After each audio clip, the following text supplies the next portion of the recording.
Good evening and welcome to Gravitas. I'm Palki Sharma Upadhyay. Let's get started.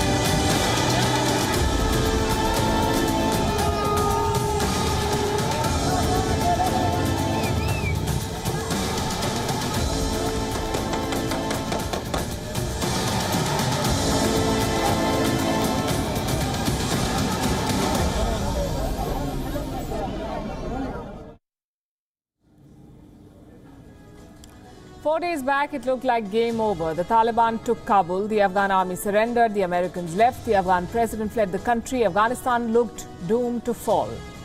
But today, the people of Afghanistan came out with their national flag, braving bullets to march against the Taliban. It was an incredible sight. Because the Taliban kill without batting an eyelid. To stand up to them takes a lot of courage. These protests reached the presidential palace. And this may just be the beginning of the resistance.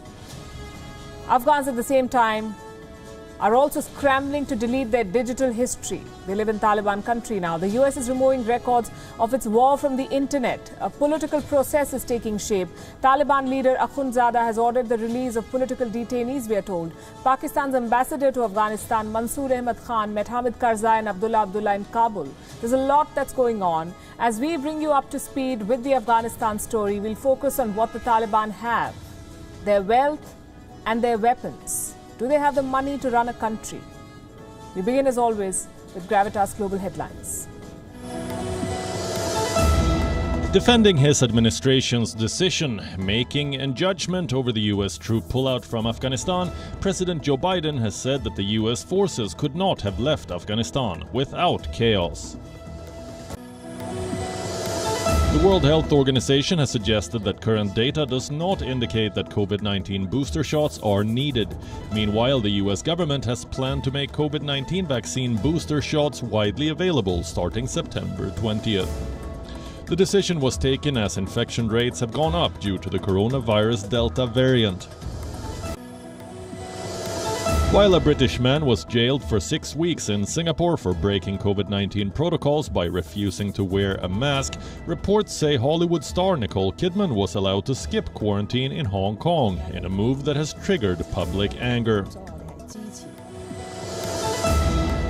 Turkey-backed Syrian forces and Syrian Kurdish fighters shelled each other's positions in northern Syria, leaving at least 5 people dead and more than a dozen wounded. 5 days after a massive earthquake hit Haiti, the death toll has crossed 2,000. The UN Children's Fund has said that it estimates that about 1.2 million people, including 540,000 children, have been affected by the 7.2 magnitude earthquake. EU countries have accused Belarus of carrying out a direct attack by pushing asylum seekers across its border. More than 4,000 asylum seekers have crossed borders, worsening the migrant crisis in Europe.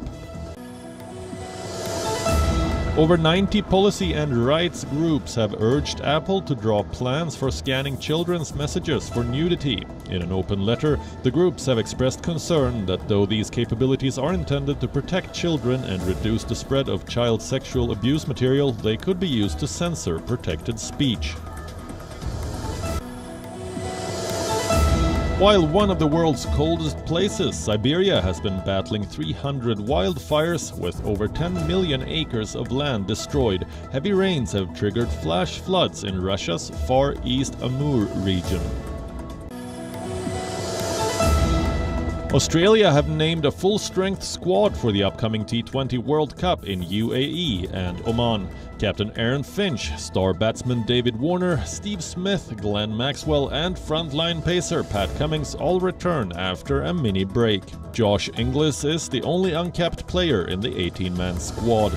Australia will begin their quest for a maiden T20 World Cup title against South Africa on the 23rd of October. Belarusian sprinter Kristina Szymanowska will not give up on her sporting career and is applying for Polish citizenship. Szymanowska stood up to the Belarusian regime, which ordered her home from the Tokyo Olympics for criticizing her coaches. She refused to leave and was issued a humanitarian visa by Poland. The athlete wants her application for sporting citizenship fast-tracked due to her circumstances instead of the usual 3-year process.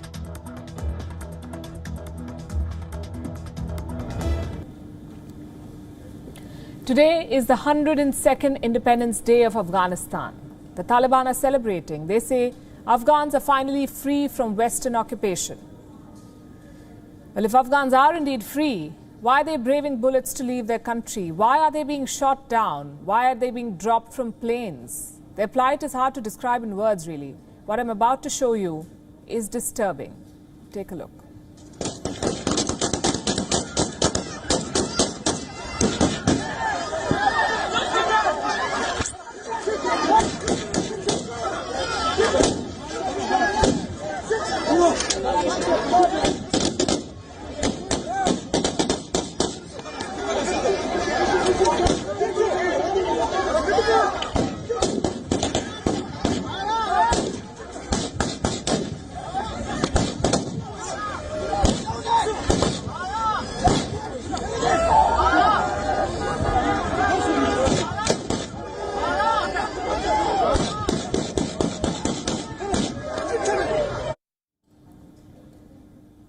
These pictures are from the Kabul airport. Thousands of Afghans still gathering there, trying to leave their country. Men with guns firing shots in the air to push them away. We can't say for sure who they are. They look like American soldiers who are guarding a section of the Kabul airport. They're pushing Afghans away. Like this young girl, she was literally begging for help outside the gates of the Kabul airport. Help! I want to help mommy! Taliban coming!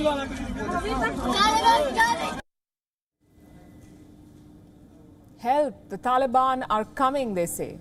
Who is going to help these people? Their president has fled their country. The Americans have abandoned them. The Europeans don't want them. The Pakistanis are exploiting them. The Russians and Chinese are already backing their new rulers. And the Taliban are just being themselves.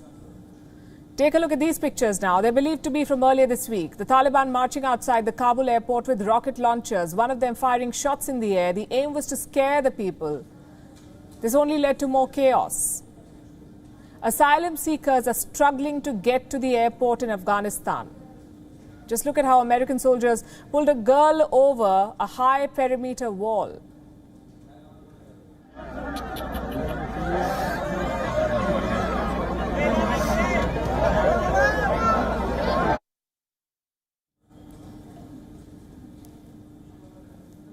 This is even worse. Parents giving away their children at the airport. Just giving them away. These pictures came out today. A desperate Afghan couple left their child. They did not have any assurance of asylum. They just passed their child across the fence in the hope that at least the child will be saved.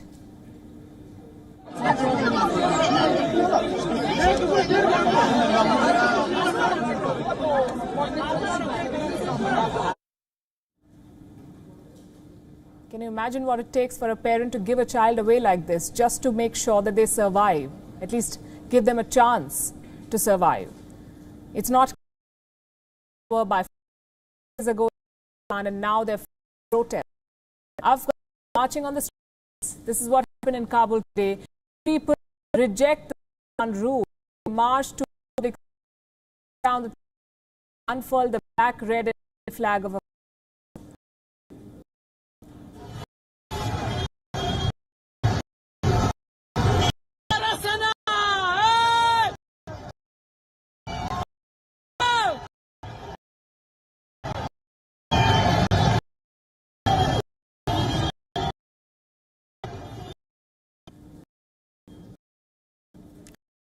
protest.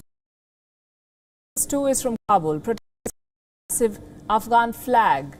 It's an unprecedented sight. An act of courage, no doubt.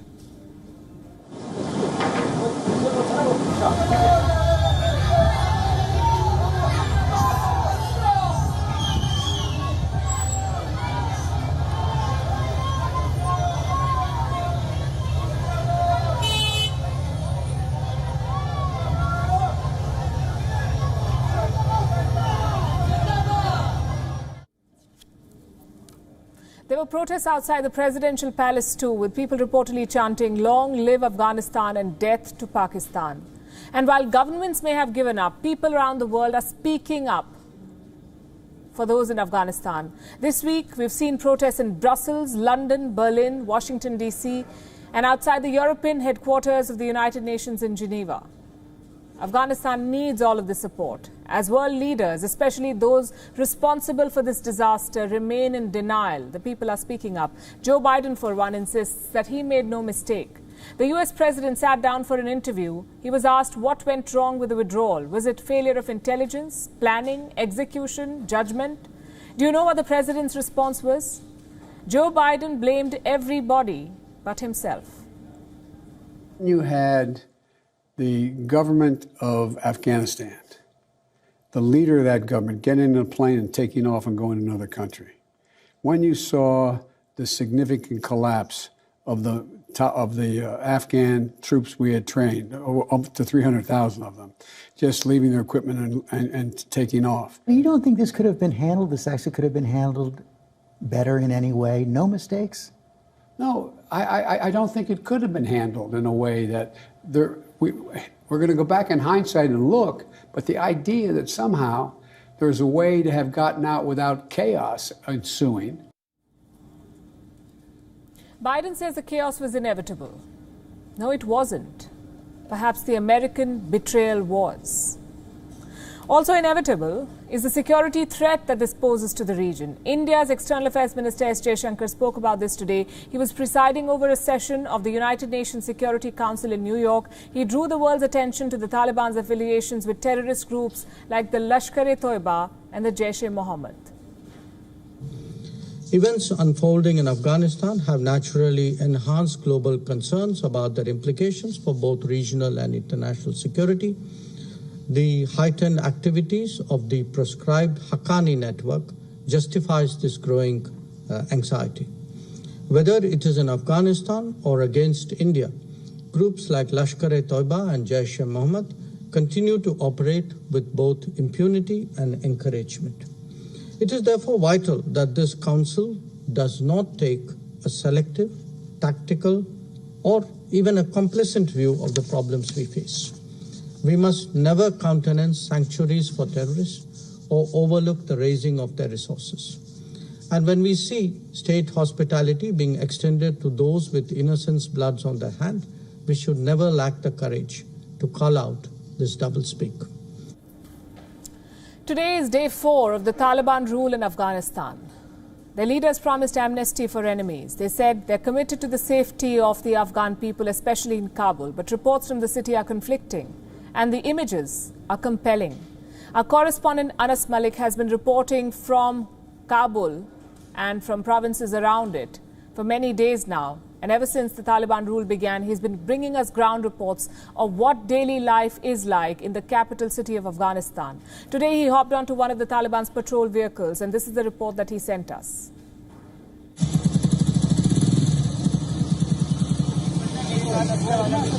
I'm hopping to a Taliban patrol now. They have been patrolling vehicles these captured by Afghans, and now they are going to the city in to do. I'm hopping on vehicles in a bit how normal life unexpected as they are trying to.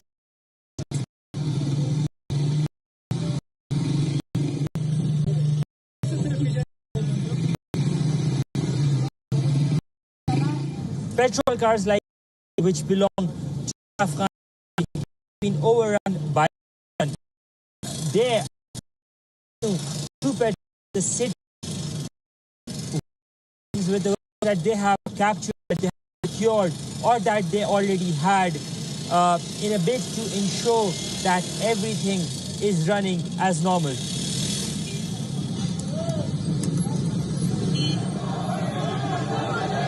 One of these patrols, I witnessed that there was a huge rally that was ongoing of people with the Afghan tricolor flag. And they said, or rather they tried to convey that they are not going to let go of their flag. as we speak, at least in the city of Kabul, that rally which I witnessed, that did carry on as it was going on. I am in one of the military patrol vehicles which was in the control of the Afghan police. These patrol vehicles have been captured in numbers by the Taliban now, and they are often a sight to see because they're being driven. These official vehicles that once belonged to the police are now being driven by the Afghan Taliban. Let's just have a word with one of these drivers, try to get a better sense of this whole situation. आपका नाम, आपका कहाँ से ताल्लुक है? सोबत खान लोगर के रहने वाला हूँ। सोबत साहब, आप कब से इस मूवमेंट का हिस्सा हैं? मुजाहिदीन का कब से? शुरू से जब जहाद शुरू हुआ था उसी वक्त से। अच्छा, तो अब आप लोग ने इतना अरसा तकरीबन 20 साल की आपकी जंग थी, अब आप लोग ने ये गाड़ियाँ जो हैं ये दौलत की गाड़ियाँ हैं, तो इसके ऊपर आप लोग ने कब ट्रेनिंग ली चलाने की और अब किस तरह महसूस? हम तो शुरू से ड्राइवर हैं। ठीक है। और दूसरा बात ये है कि अभी हुकूमत गवर्नमेंट बग हुआ है, यहाँ पे नहीं है, इसके चलाने वाला आपका खिदमत करने वाला नहीं है और आप मजबूरी से आए हुए आपका ड्राइवरिंग करते हैं। सही। तो यहाँ पर जब आप लोग गश्त करते हैं, लोगों का गश्त पे जब आप लोग जाते हैं तो लोगों का किस तरह रिस्पांस होता है? लोग किस तरह जवाब देते हैं? लोग तो खुश है, लोग बहुत खुश है, लोग को कोई इतराज़ नहीं करता है। मैंने 1000 लोगों से पूछा हुआ है कि आप खुश है तालिबान से? उसने बोला बहुत खुश है। हम लबाइकियत है, बहुत अच्छे लोग हैं, तालिबान से लोग खुश है, ये नहीं है कि तालिबान से लोग नाराज है। You can see it has literally everything from the walkie-talkie to the hooters to the sirens. They are now in control of the Taliban and they drive around the city in it. They try to ensure or give a semblance of normalcy and protection to the people, and the people over here in this vehicle, they say or they claim that the common people are happy with the Taliban. As the Americans abandoned Afghanistan, not only did they leave the country vulnerable to a Taliban takeover, they also left behind a pile of weapons on a platter. Weapons that were meant to be used by Afghan forces, but have now fallen into the hands of the Taliban.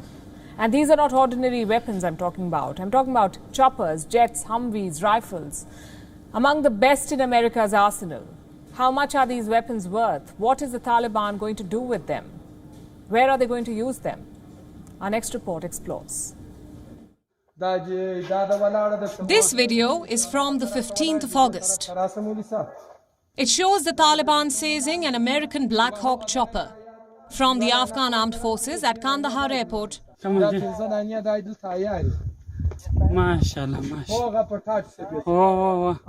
This image is also from the same day. It shows the Taliban seizing an American-made aircraft, the A-29 Super Tucano from the Mazar-e-Sharif airport. Grab an AK if I want. Another video shows American arms and ammunition lying unattended at the Kabul airport. Abandoned weapons. And PPE. And there's no guards at all. And yet another video shows the Taliban flaunting its loot. One new rifle for each member, perhaps two. These are not ordinary weapons. They're among the best in America's inventory. The question is, what are the Taliban going to do with them? And more importantly, where will they use them?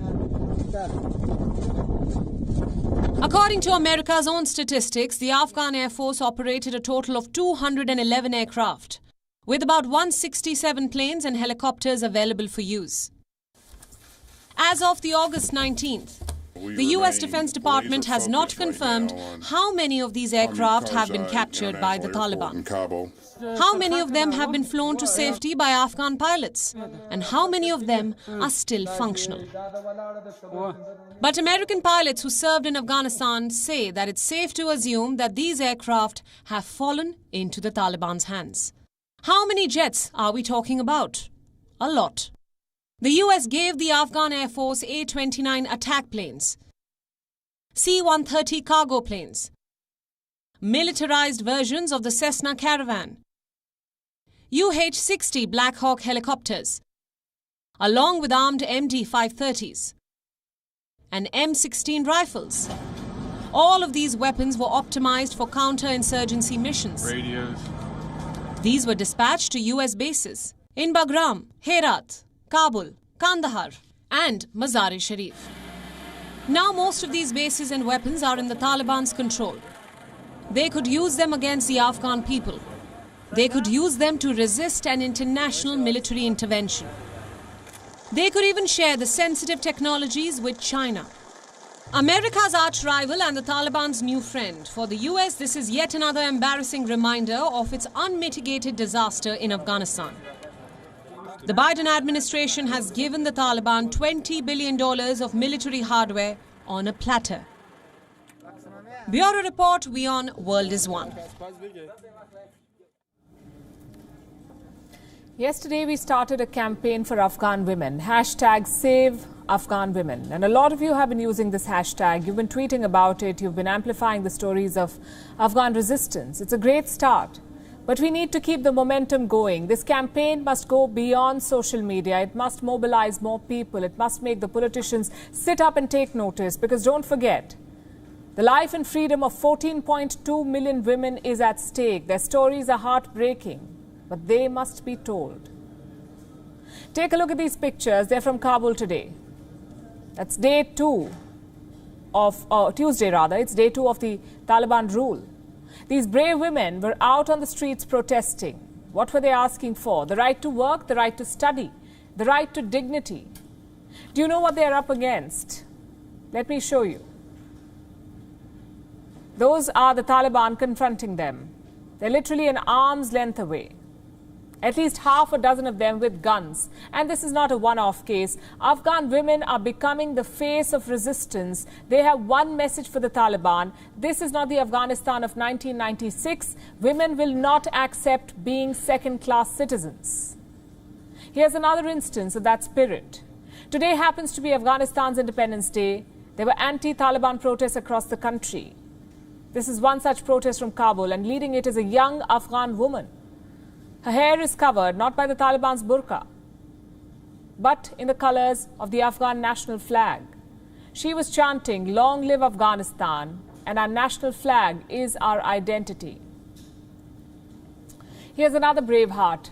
She has a megaphone in one hand. She's draped in the Afghan national flag, and she's urging the protesters to keep marching forward. Have you wondered what courage looks like? It looks like these pictures. Just look at these women on the streets of Kabul. This is what courage looks like. But this courage comes at great peril. The Taliban are a vengeful lot. Their promises on women's rights have already been broken. Let me share the experience of a prominent Afghan journalist with you. Her name is Shabnam Doran. She works at the state channel RTA Pashto. This week, she was stopped from entering office. What was her fault? Nothing. She was carrying her ID card, even wearing a burqa. But the Taliban told her to go home. Why? The regime has changed, they said. I didn't give up after the change of system and went to attend my office. But unluckily, I was not allowed despite showing my office card. The male employees, those with office cards, were allowed to enter the office. But I was told I couldn't continue my duty because the system has been changed. Unfortunately, this is what the future looks like. The Taliban say Islamic scholars will decide the future of Afghan women, their clothing, their education, their right to work. Are these the bold promises of Taliban 2.0? Civil liberties written and approved by so-called scholars. Afghan women know exactly what's in store for them. They cherish the gains of the last 2 decades, but those same gains have also made them targets. Meet Khalida Popal. She's a former captain of the Afghan football team. For her, football was a ticket to freedom. Her biggest achievement was putting on the national team's jersey. Today, she's asking fellow players to burn that jersey, to delete any evidence linking them to football. Today, I'm calling them and telling them, take down their names, remove their identities, take down their photos for their safety. Even I'm telling them to burn down or get rid of your national team uniform. And that is painful for me, for someone as an activist who stood up and did everything possible to achieve and earn that identity as a women's national team player. Can you imagine that? Being punished for playing football. But that's the reality of the Taliban regime. They don't care about freedoms. They don't care about women. They're power-hungry zealots whose ego cannot handle powerful women. And make no mistake, every Afghan woman is powerful. Not just the educated professionals fighting for their jobs, even the Afghan mother fleeing the war with her children, all of them are heroes. Like this woman at the Kabul airport, her husband is a Taliban terrorist, so she picked up her kids and left the house. Afghanistan is Taliban. Taliban is terrorists. My husband is a terrorist Talib. America, Canada, France, her kishwar, me, I'm just my. So you and your daughter, you'll go anywhere? Any country? Any country. We say kudos to all these women and the millions more who are fighting their own battles. They have the spirit, they have the courage. What they need is our support. Let Afghan women know they're not alone in this fight. Keep writing to us on #SaveAfghanWomen. We'll continue bringing these stories. So women in Afghanistan are proving their mettle. But what about the Taliban? What about their credentials as the new rulers of Afghanistan? Sounds wrong just saying it, but that's the new reality. Capturing power by force is one thing. Governing peacefully or governing at all is quite another. Think back to the Taliban's first regime from 1996 to 2001. Hardly qualifies as a government. There was lawlessness, economic ruin and diplomatic isolation. But the Taliban did not mind because the people were scared into submission. They ruled by force, not popular will. This time, things are different. Afghans have tasted a better life, so pretending to be a government will not work. The Taliban will have to show results. The question is, do they have the means? At the outset, let me tell you this, the Afghan economy is in a really bad shape. 47.3% of the population lives in poverty. That's almost half the population. More than 4 million people have been displaced by the war already, and around 43% of the GDP is foreign aid. You take that out, Afghanistan will collapse. This is the Taliban's big worry. For a terror group, they're mega rich. But to run a country, they will need more money. Where will these funds come from? Most international donors are shutting the tap. Germany, for instance, has suspended its proposed development aid. That's $500 million gone. The International Monetary Fund, IMF, is denying Taliban access to Afghan reserves. That's another $440 million gone. The United States has frozen assets of the Afghan Central Bank. That's a whopping $9.5 billion gone. It's really a rude surprise for the Taliban. They captured the central bank this week. Its total assets are worth $10 billion. Guess how much was inside the vaults? Just $160 million. The rest are with the Federal Reserve in the US or invested in US bond and securities. So the Taliban have no foreign aid and meager reserves. In other words, no money to run a country. The Taliban are notorious for taxing everything under the sun. But one problem now, Afghans don't have the money to pay taxes. So what do? They sweet talk the West, make promises of equality and freedom. Why do you think the Taliban are holding press conferences? Why do you think they're talking to female journalists rather? It's propaganda. And the sad part is that some countries are falling for it. Europe is talking about engaging with the Taliban. America is waiting and watching. Do you think the Taliban care about diplomatic recognition? Sure, it would be good news, but their real prize is foreign aid. That's what they want, money for government and money for corruption. Western countries are sending out feelers to the Taliban. Some military leaders say the Taliban have changed. Like this British general, Sir Nick Carter. He isn't just any general, he is the head of the British Army. And this is how he describes the Taliban. As President Karzai said to me only yesterday, they're country boys. And how country boys may behave, given that they behave according to their local culture, what we call Pashtun Wali, and the code of honour that goes with it, remains to be seen. But my take is, let's give them the space at the moment to see how they're going to govern. And it may well be that they've seen how Afghanistan has changed over the last 20 years. Give them the space, country boys with honor. This is not benefit of the doubt. This is a complete embrace of the Taliban. On British social media, people are calling this general a Taliban apologist. Looking at his comments, you can understand why. He says the Taliban are keeping Kabul, quote-unquote, safe and calm.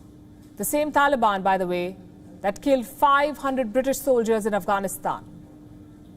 Over in the US, generals are hiding behind intelligence failure. This is what Joint Chief of Staff Mark Milley had to say. The time frame of a rapid collapse, that was widely estimated and ranged from weeks to months and even years following our departure. There was nothing that I or anyone else saw that indicated a collapse of this army and this government in 11 days. These are the men who unleashed war on Afghanistan. One of them says maybe the Taliban have changed. The other says no one could have foreseen this. But the fact is everyone predicted this. In newsrooms, in classrooms, on the streets of Kabul, everyone knew Afghanistan would fall, except the mighty CIA and their top-notch intelligence. The last hope is foreign aid. The Taliban cannot hope to rule Afghanistan without money, without foreign money. The question is, can the international community leverage it? Make the Taliban keep their promises at least. It's certainly possible, but that's assuming that the Taliban care about the Afghan people in the first place. And here's someone else who's being accused of not caring enough about Afghans. Ashraf Ghani, a president turned fugitive. He fled the country on Sunday, apparently with lots of cash, $169 million, if reports are to be believed, plus 4 luxury cars. Ghani denies all of this. He says he did not steal from his country. What does his record say? And do Afghans believe him? They're calling him a man who betrayed his motherland. He spoke of transforming Afghanistan from a tribal society to a modern state, only to abandon his country when it needed him the most. Meet Ashraf Ghani, the former president of Afghanistan and a man in disgrace. On the 15th of August, more than 3 years before his second term was due to expire, Ghani fled Afghanistan as the Taliban took over Kabul. He is said to have taken along $169 million in cash, packed in 4 luxury cars on board a jet. A decision he is being bitterly criticized for. The former president has left Afghanistan, leaving the people to this situation. God hold him accountable, and the people will have their judgment about him. But ask Ashraf Ghani, and he will tell you that he did no such thing. Speaking from exile in the United Arab Emirates, Ghani says he fled only with some traditional clothes, a waistcoat and sandals. We arrived in the host country with empty hands, and one can check it with the immigration of this country. I was forced to leave Afghanistan with one set of traditional clothes, a vest and the sandals I was wearing. But Ghani's track record speaks for itself. He has left behind a legacy of corruption and unfulfilled promises. In 2014, he was elected as Afghanistan's president. An election that was tainted by charges of fraud. Ghani was accused of rigging the polls. The United Nations organized a recount. Ghani's vote share fell. The Americans stepped in, brokered a power-sharing deal, and installed Ghani as president of Afghanistan. Once in office, Ghani refused to honor the power-sharing agreement. He alienated the experienced people in the army and government and replaced them with junior staff that was beholden to him. He surrounded himself with a cohort of Western-educated aides and turned his back on key domestic stakeholders in Afghanistan. This earned him a reputation of being out of touch with ordinary Afghans. He was said to be governing a country that existed in his own mind.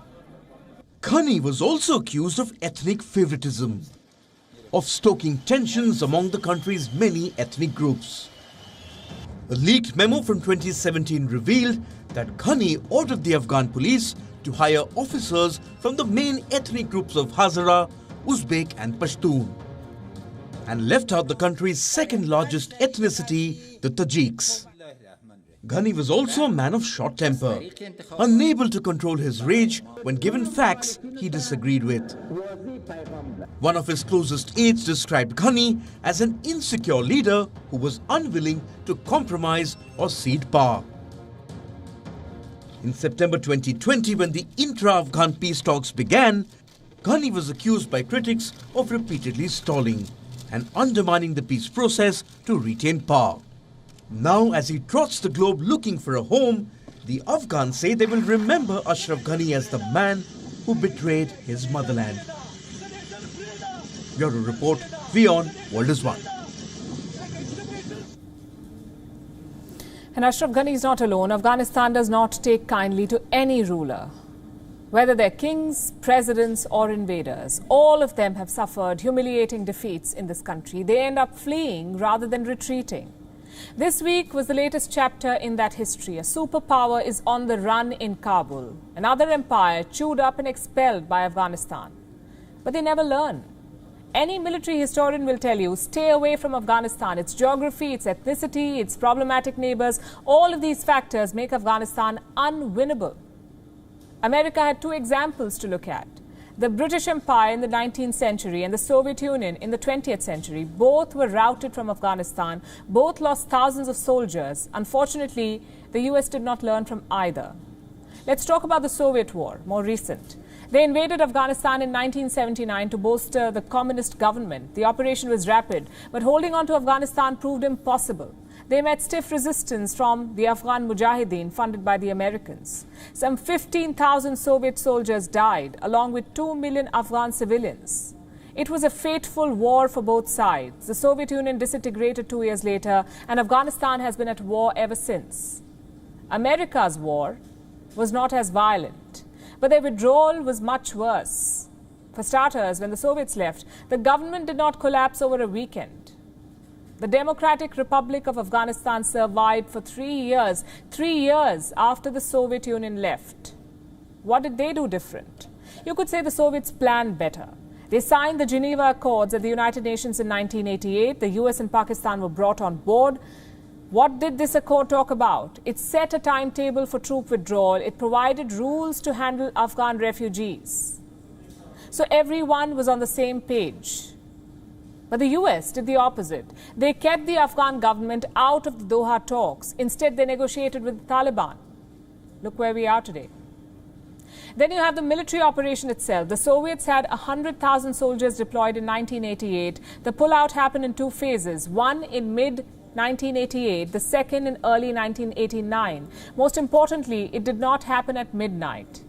They also planned for contingencies.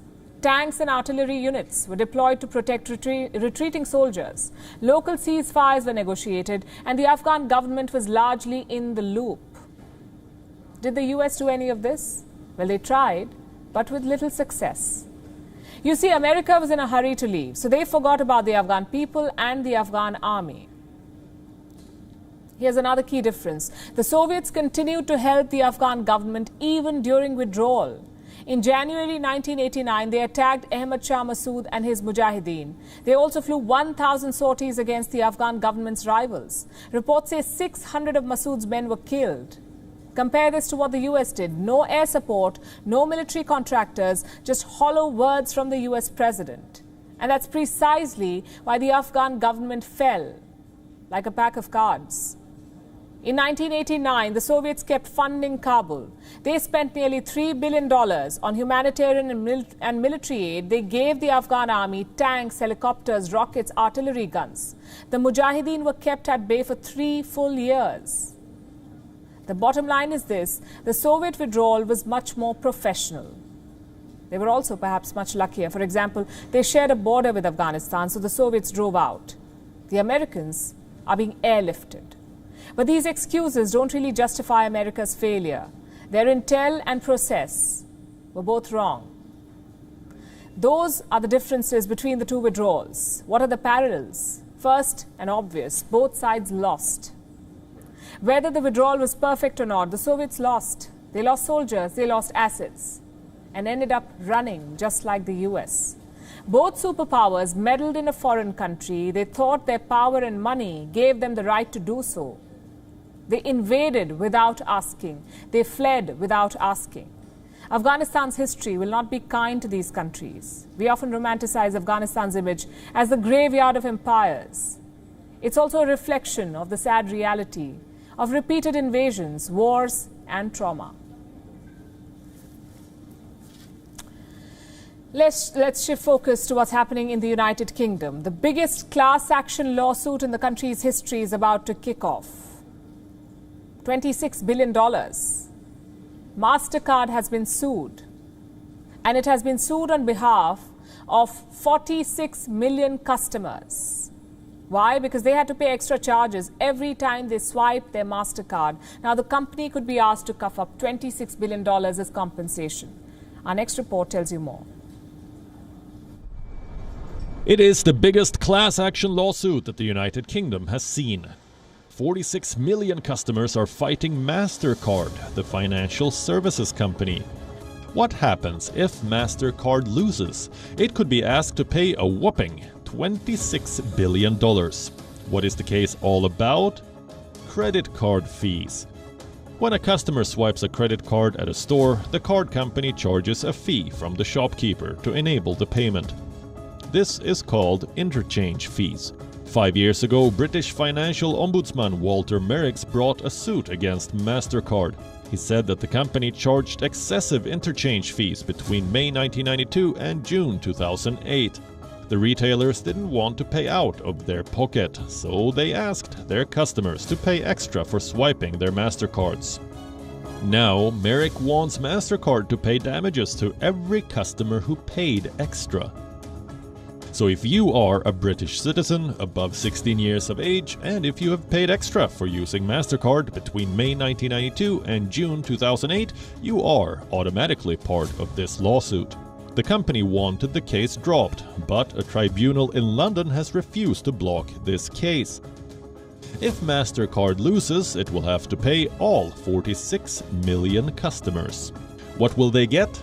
Every customer will be entitled to a compensation of £300 or around $410. The troubles for Mastercard may have just begun. It has been under scrutiny in Europe. European courts say its payment fees unfairly restrict competition. The case in the UK is an extension of that.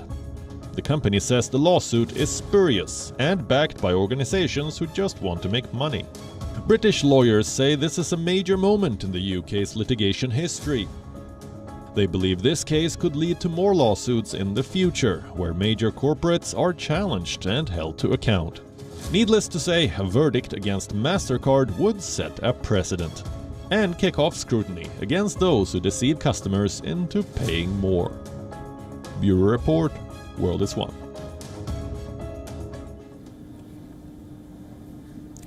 Now imagine this.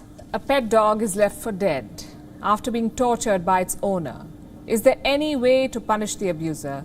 Is there a way to pursue justice for the animal? Sadly, the answer is no in most countries, because animals generally do not have meaningful legal rights. They are deprived of these rights because by and large most laws consider animals to be property, objects. Not very different from a table or a chair. They can be bought and sold, they can be bred and killed.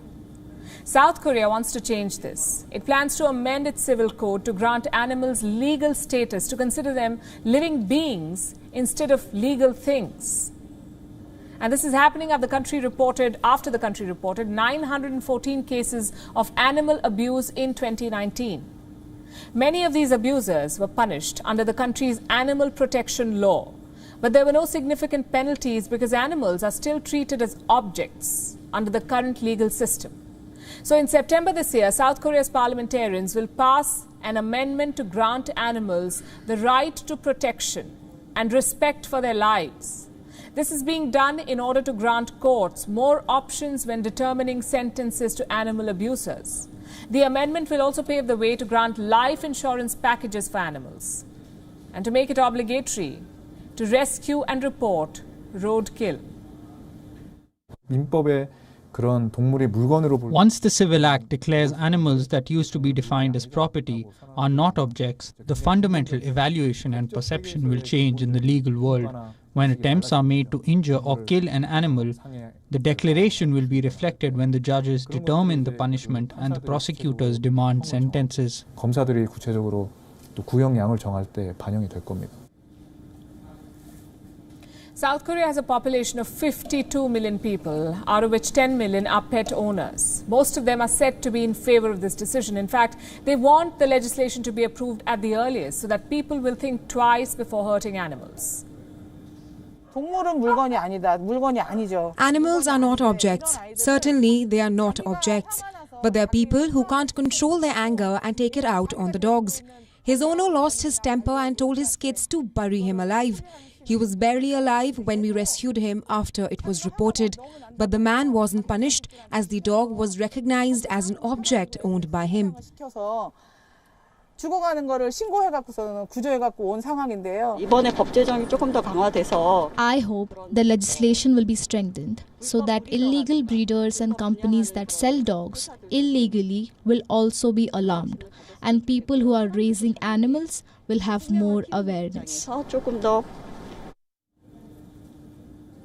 Will South Korea be the first country to adopt such a law?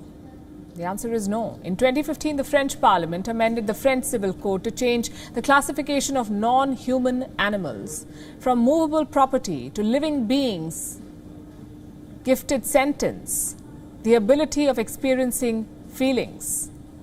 In Bolivia too, the law states that animals have the right to be recognized as living beings. They call it the law of Mother Earth. But the question is, where does one draw the line?